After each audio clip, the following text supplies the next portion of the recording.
So this month we are talking about joy. Joy is part of our theme for 2023. Our overarching theme is building a community, and then we looked at what qualities were present in a successful community, and one of those is joy. And so this month we're focusing on that.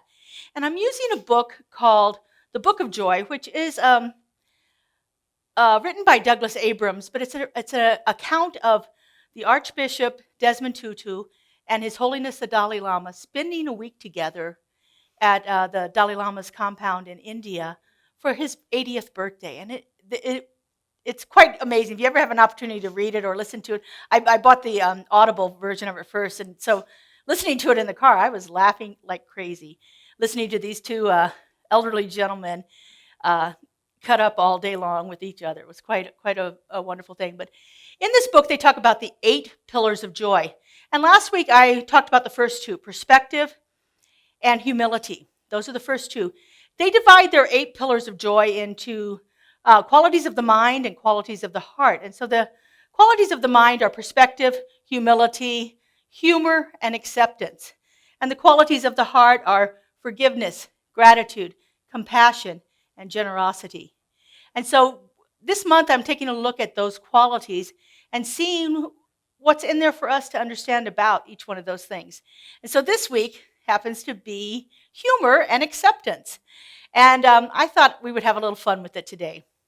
So you may know that Friday is St. Patrick's Day. So I'm going to throw a little Irish in today for you. So get ready for it. I think I might be making the leadership council a little nervous later on, but that's okay. So humor. Humor, like the word humility, comes from the Latin word humus, which means of the earth.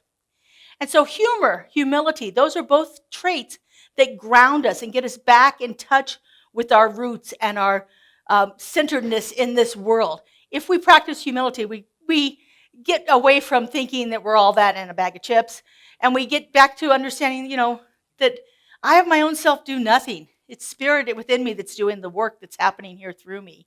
And so as we begin to develop that humility and so forth, one of the things that naturally leads out of that is the ability to laugh at ourselves, the ability to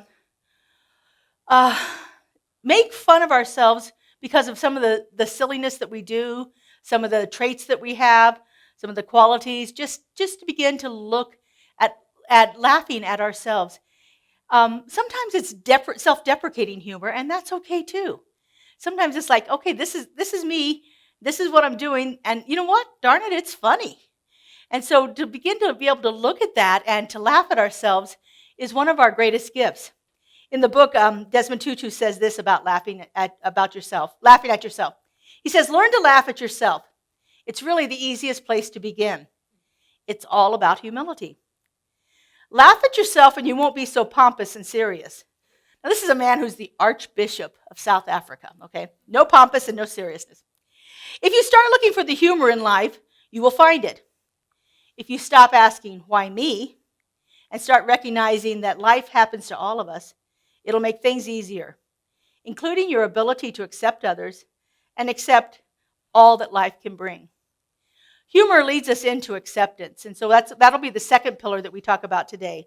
It can actually be a way of getting ourselves back into just accepting what is happening for us. Humor is one of those, it's like a pressure valve.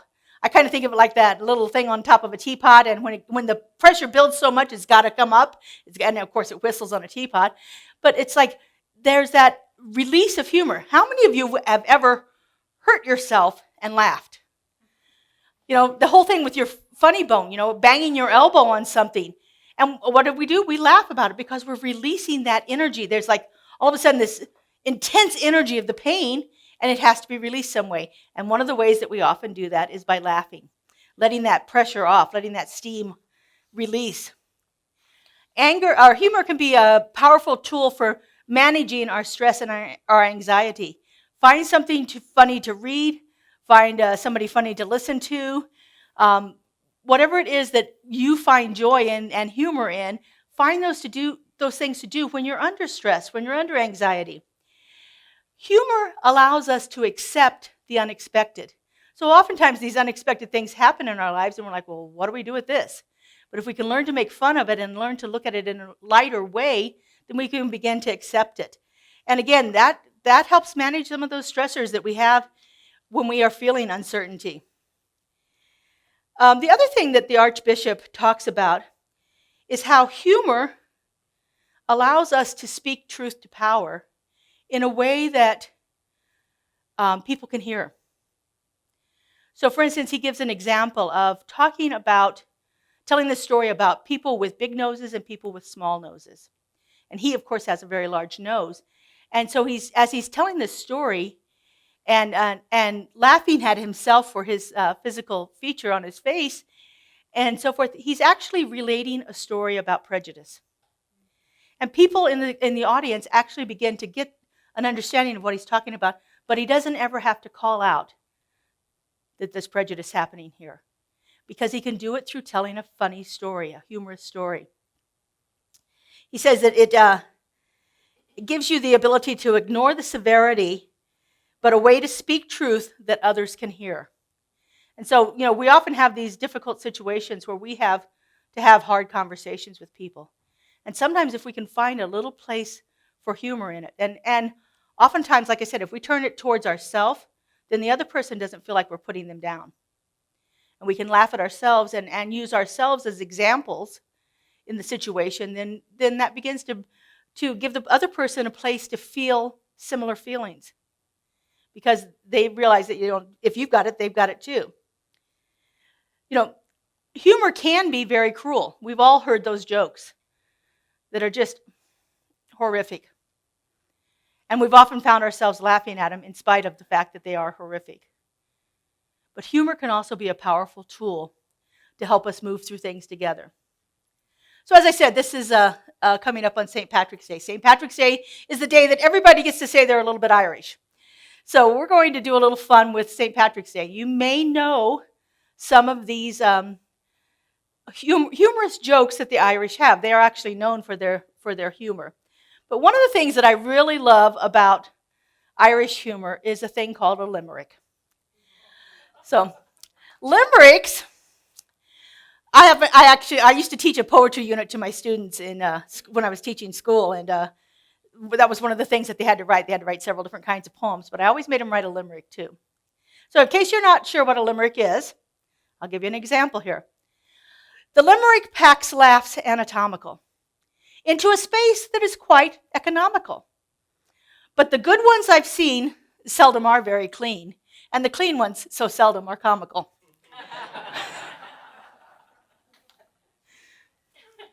We can find different ways of bringing humor into our lives.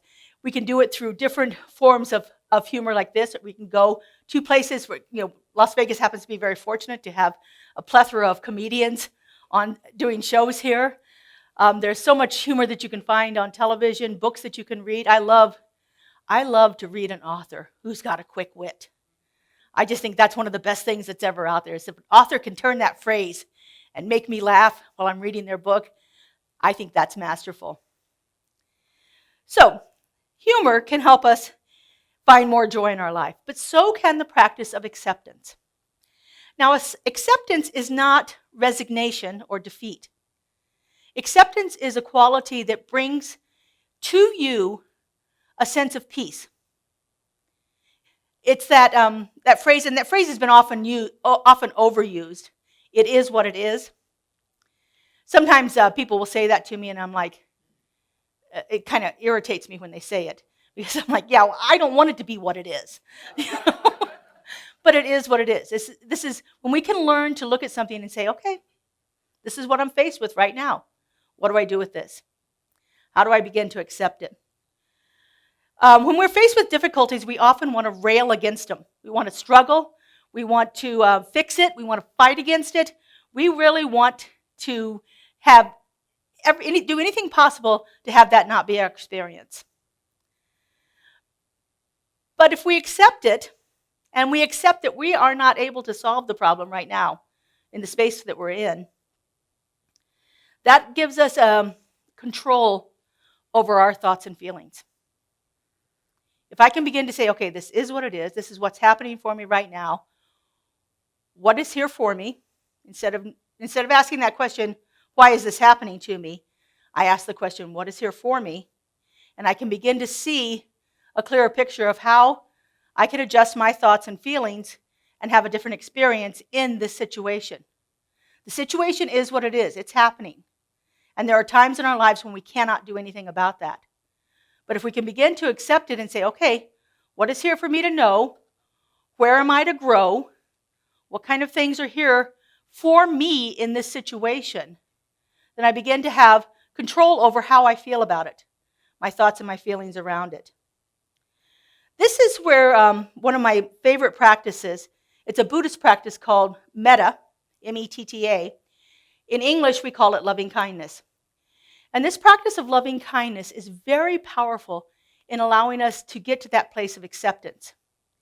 In the practice of loving kindness, we first turn the loving kindness towards ourselves. And there are just some phrases that you repeat. I happen to like a version that is done by the singer Karen Drucker. May I be filled with loving kindness. May I be well. May I be peaceful and at ease.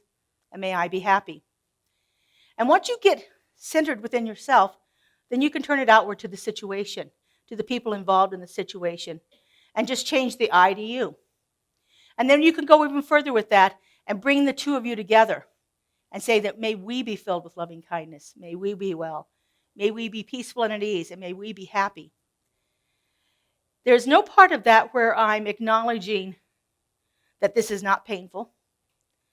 There's no part about that where I'm acknowledging that the other person in the situation doesn't have any responsibility in it. But it's me acknowledging that I don't want to feel all the disturbance that's going on in my life because of this situation. I'd rather be filled with loving kindness. A very, very powerful practice. It's actually goes back to that first pillar that we were talking about, and it gives us a place to look at something from a wider perspective, from a more universal consciousness, from a place of equanimity within ourselves. Because again, like I said, with the loving kindness, we start with ourselves. And until you feel that peace and balance within you, you don't move on. You know, you've got to get it clear in your own consciousness first. You've got to get it clear in your own being before you can turn it outward. And so once you begin to do that, we get to that place, what the Buddhists call equanimity, which is balance, which is a non-reactive state in either direction. It just is what it is. So these meditative practices, they allow us to quiet our mind, to get away from all those distracting thoughts and feelings, so that we can actually get a different perspective on the reality that is happening right then and there, and give us an opportunity to respond to it in a more skillful way, in a way that brings us peace and joy instead of the disturbance that we're feeling. His Holiness the Dalai Lama says, the ability to be present in each moment is nothing more and nothing less than the ability to accept the vulnerability, the discomfort, and the anxiety of everyday life. These things happen to us, or happen for us. These things are different situations in our lives occur that get us angry, that sadden us, that disturb us, that cause us fear.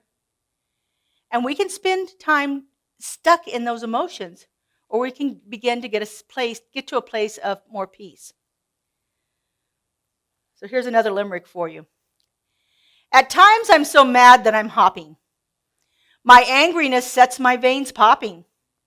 I yell and I curse with swear words diverse. It can only be cured by my stopping. So, when we get to that place where we can actually stop all of those emotions that we're feeling, all that anxiety, all that stress, all that tension, all that anger, we get to a place where we stop that and just say, okay, I've had my moment. What's here now? Where do I go from this? Because staying in that moment just keeps us worked up. Again, this is changing our perspective about things. It's actually beginning to learn a little bit of humility. I can't fix this situation, but I can change how I react to it. It's applying humor to it. And it's learning to practice acceptance. And all of this takes practice and time and commitment and a willingness to be transformed. Otherwise, we're stuck mired in the muck and so forth that we can't really get out of. So,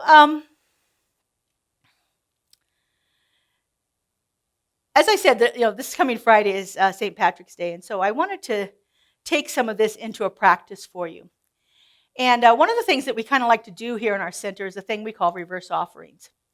And so reverse offering is just the exact opposite of what we do when we take our collection in a service. This is when we're giving something back. So I'm going to ask the ushers to pass out the reverse offering. There's a little bag with a pin in there, one for each one of you. So if you would take one and then pass the basket on, and we'll get those to you.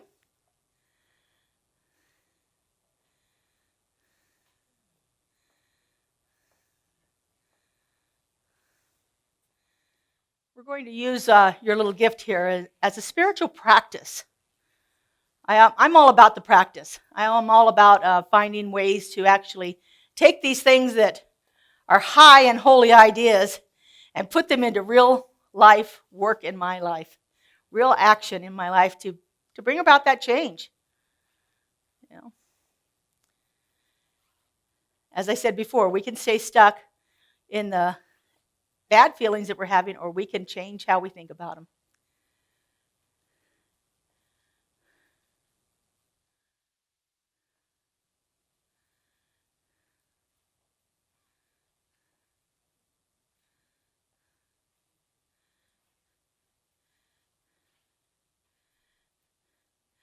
Debbie, would you make sure you take the basket behind the cameras too? There's a few people back there.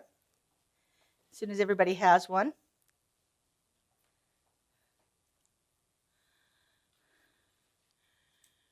Remember those days when you were in school and if you weren't wearing green on March 17th, you got pinched? When I started teaching, we stopped doing that. By that time, I was like, yeah, we're not having that. The first couple of years, we were pinning shamrocks onto kids. And instead of pinching each other, they'd take the pins out and stick each other. Oh. You can just imagine, right? Okay, so this is a shamrock or a three-leaf clover. It's not a lucky four-leaf clover, it's a three-leaf clover. These are synonymous with St. Patrick and mostly with Ireland. And the reason they're synonymous with St. Patrick is because he used it as a teaching tool. He taught the Trinity, the Holy Trinity, using a three-leaf clover. One petal represented God as the Father, one, God as the Son, and the third one, God as Holy Spirit. And then he said that the stem joined them all together into one unified thing. Now, in Science of Mind, our philosophy here, we have our own form of the Trinity. It's very much like the Father, Son, and Holy Ghost. We use different names usually for them, but Father, Son, and Holy Ghost are absolutely perfect for us to use too. We have what we call the creative process, and the creative process has 3 stages to it. It starts in what we call mind, which could also be called Father, as St. Patrick would have used. It can be called Spirit, the divine, universal consciousness, love, intelligence. In fact, there are so many different names for it that in the first 4 chapters of our textbook, Ernest Holmes uses 88 different names for this thing he calls God. So it doesn't really matter what you call it. Find the thing that works for you. Find the words, the phrase that works for you for that moment, and don't be worried that if it changes. I have some friends, I have one friend who calls it Ta, T-A, which means the all. I have another friend that calls it Howard, Chris, and Grace. Our Father who art in heaven, Howard be his name. Chris for the Christ consciousness, and Grace because that brings in the divine feminine. Doesn't matter what you call it. Howard, Chris, and Grace. Yeah, we love that, don't we? So, and it's always all 3. It's not just like, dear God. It's always all 3 of them. Howard, Chris, and Grace. So, if we take our one petal on this, and it doesn't matter which petal you use, generally in our teaching symbol, mind is at the top of the teaching symbol, but the teaching symbol can also be turned on its head or sideways or anything else. It doesn't really matter the direction. So just choose one of these petals. And that's going to represent that universal consciousness, God, the living spirit, almighty, whatever you want to call it. Our second form of the Trinity is what we call soul. It can also be called things like the receptive part of spirit, receptive, and where the mind is more directive, the soul is more receptive. It receives the impressive spirit. And when it gets in there, it does what it does without any deciding whether it should do it or shouldn't do it, whether it's good, whether it's bad. It just does what it does. In our creative process, we call this the soil. And if you can imagine planting a seed into the soil doesn't care whether you put a tomato seed in there, an orange seed in there, a banana tree seed in there, whatever you want to put in there, it doesn't care. It's going to do what the soil does. It's not going to judge that seed as being good or bad. It's just going to do what it does. Now, there are things that we can do to the soil, that we can improve the soil in different ways. Like we can clear out the weeds and the sticks and the garbage and all of the things that get buried in the soil. And we can get those cleared out so it makes it easier for our seed to grow. We can also add wonderful nutrients and water and things like that to bring in a healthier condition. We do that through our spiritual practices. We clear away the gunk, we add in the good things that are necessary, and that's how things begin to grow in a more healthy way. And so that's the second part of our Trinity, the soul. And the third part of our Trinity is the result, the effect, the body. As St. Patrick would have said, the Son. It is what happens, what is grown out of this perfect idea that gets planted into the soul, into the seed, into the soil, and then it makes something. So in our creative process, we take the perfect idea. I want a tomato plant. So I plant a tomato seed into my soil, and then I do what I need to do to make sure that soil is good and healthy, and voila, I grow a plant. That's our creative process in a nutshell. So we have our body here. So for your spiritual practice with that, put your fingers on the leaf that you've designated as body. Think of something that you want to bring into your life right now. Doesn't have to be big. It can be something. Maybe it's a challenge that you want to solve. Maybe it's an experience you want to have, a trip you want to take. Think of something that you want to bring into your life right now. That's represented on that petal that is for the body there. Okay. Now move to the mind petal. What is the spiritual truth about that? What is that perfect idea? So for instance, if I have a health challenge right now, my perfect idea would be wholeness. Then I know that nothing exists except this wholeness, this perfection, this divine flow of life energy through me. So if I want to go on a trip, the spiritual truth of that is everything is available to me at all times. That I live in a world of infinite abundance. That limitless possibilities exist. Those are spiritual truths. Okay. And for the third leaf, the soul, that's where we do our work. What limiting beliefs do I have about this? If I want to take a trip and I think I don't have enough money, that not having enough money is my limiting belief. So I need to do something to clear that out. And so I can do a lot of spiritual practices around that. And we have tons of them that are listed in our classes and our books. And you can even find them on the website. All you got to do is Google spiritual practices for abundance. And I guarantee you're going to get a lot of them. Find the thing that works for you. Do that practice. Clear out that soil and make that work. And then see what the results can be in your life. See how that changes. You can start any place on this petal. You can start with anything that you have. If you have a limiting belief right now that is very present in your mind, start with that. Okay, if this is my limiting belief, what is the spiritual truth about it? In the back of the Science of Mind textbook, Ernest Holmes has prayers for all different kinds of conditions that will help you get to that spiritual truth. We have licensed spiritual practitioners. That's their gift to you, is to know the truth. Call one up. The numbers are on our website. Call one up and ask them, what spiritual truth do I need to know if I'm feeling a lack and limitation, if I'm having a health challenge, whatever that is. They'll help you get to that spiritual truth. And then you do the work to bring more of the idea of the spiritual truth into your life and less of the limiting beliefs that you want to eliminate. And things will really begin to change in your life. This is how we transform ourselves. When I began my practitioner training, I was taking the treatment and meditation class, and I looked at my life and I thought, okay, what are my challenges? And so at that time it was relationships, finances, and health.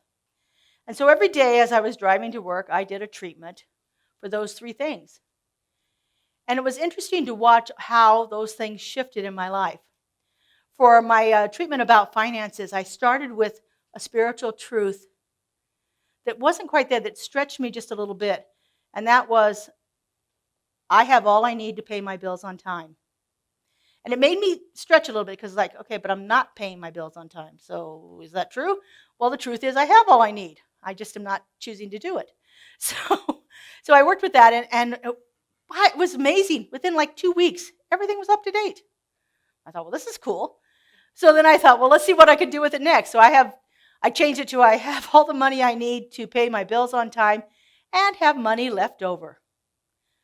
And what happened was my bank account started to grow. I actually had money left over after each paycheck, which was an unusual thing for me in my early 40s.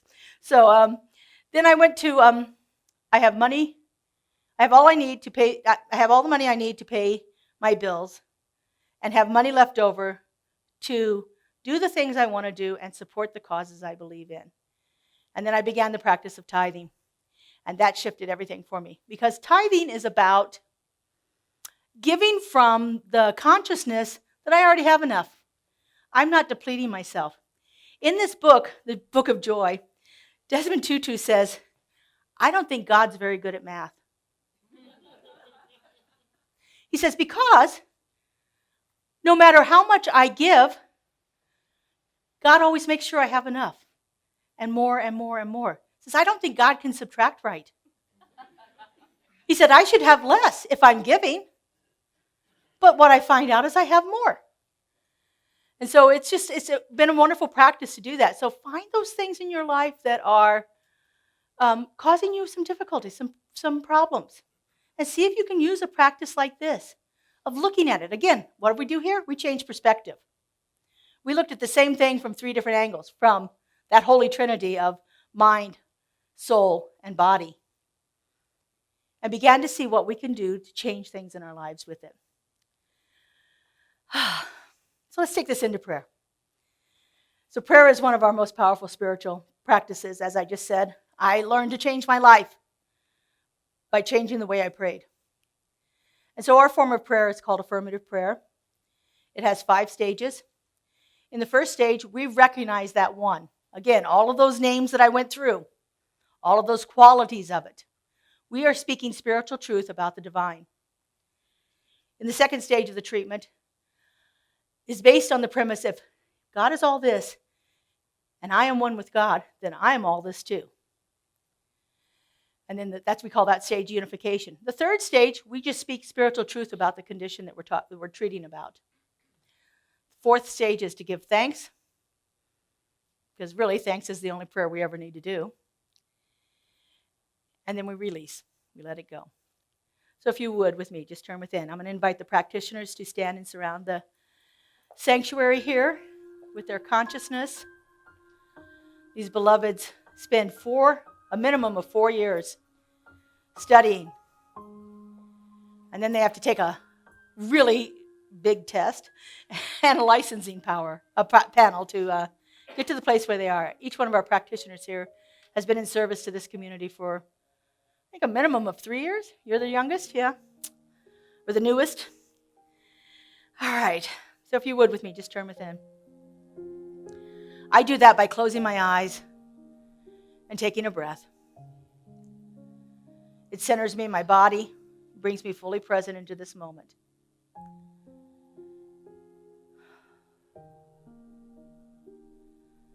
And so right here and right now, I know that there is only one divine, loving intelligence, one creator of all, that has brought forth everything into existence, that is the isness and the allness and the fullness of all life. I know that nothing exists beyond this one, and that this one is that creative, loving intelligence that shows up as unconditional love, as perfect peace, as abundance and harmony and humor.